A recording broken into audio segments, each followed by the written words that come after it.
Assalamualaikum Teteh, bagaimana kabarnya di rumah? Semoga dalam keadaan sehat ya.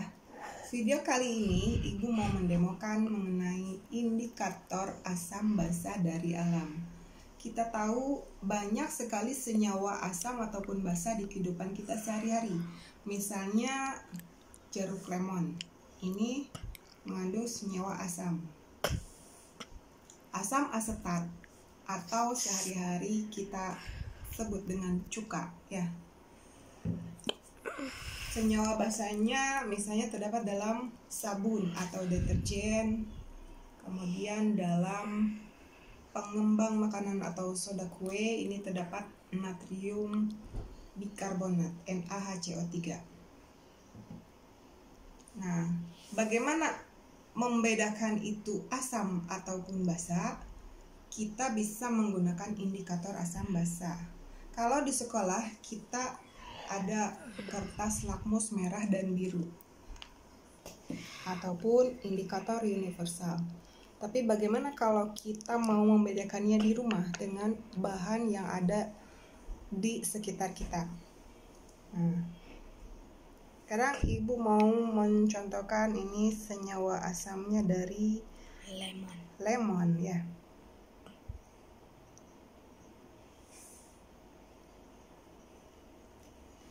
Kemudian basanya dari ini larutan soda kue di sini. Dan untuk larutan netralnya Ibu kasih contoh larutan garam dapur.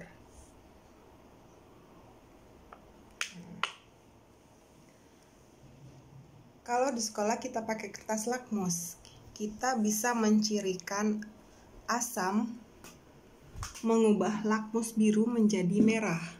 Kita bisa menggunakan jembatan keledainya atau untuk mempermudah mengingatnya, ARURA. Asam mengubah lakmus biru menjadi merah. Sedangkan basa bagaimana? Lakmus biru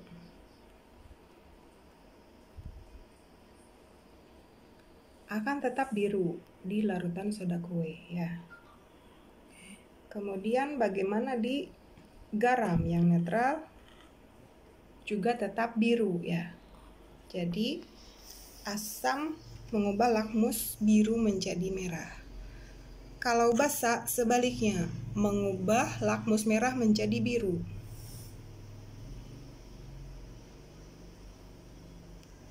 Ini karena basanya lemah, agak lama ya.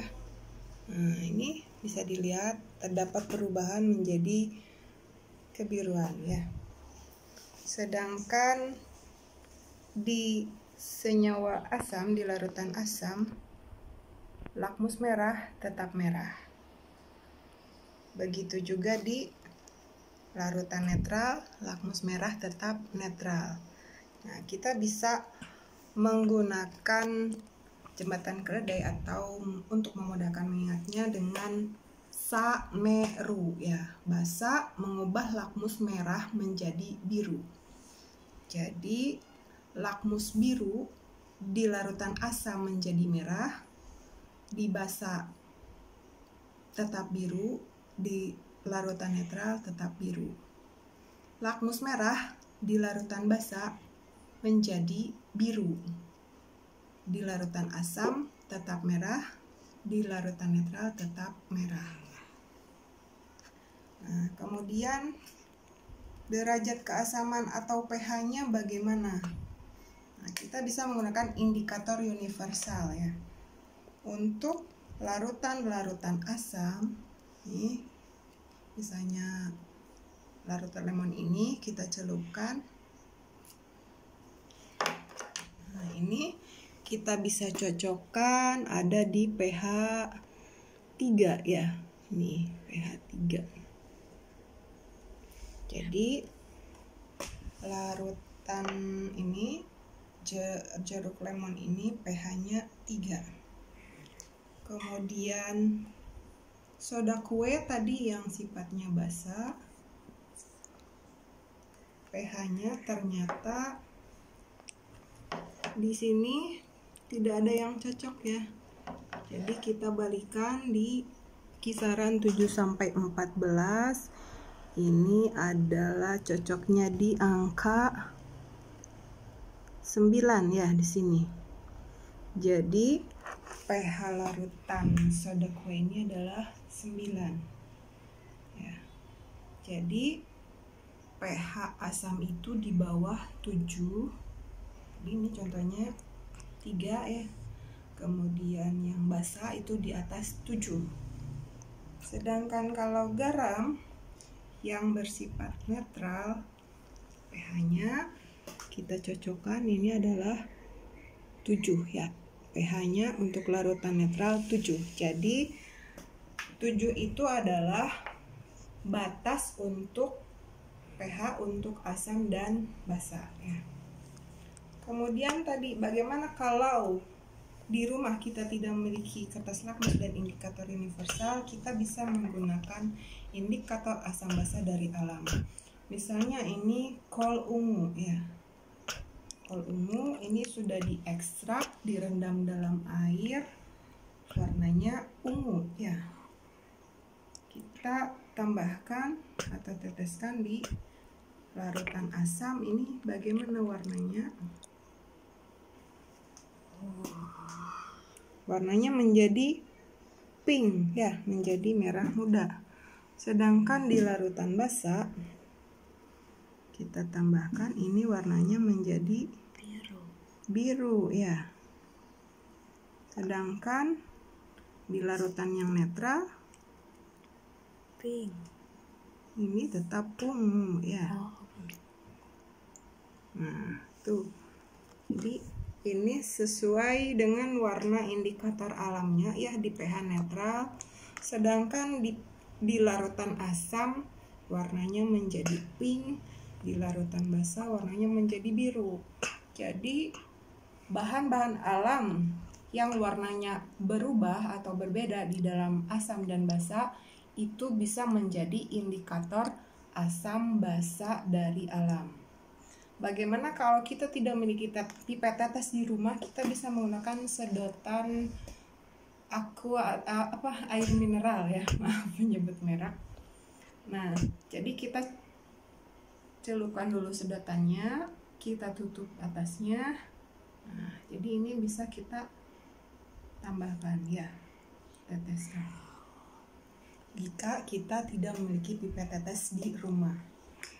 Nah, tugas kalian untuk dari indikator asam basa kali ini adalah mempraktikkan sederhana di rumah. Kalian bebas menggunakan bahan alam apa saja yang kalian temui dengan mudah.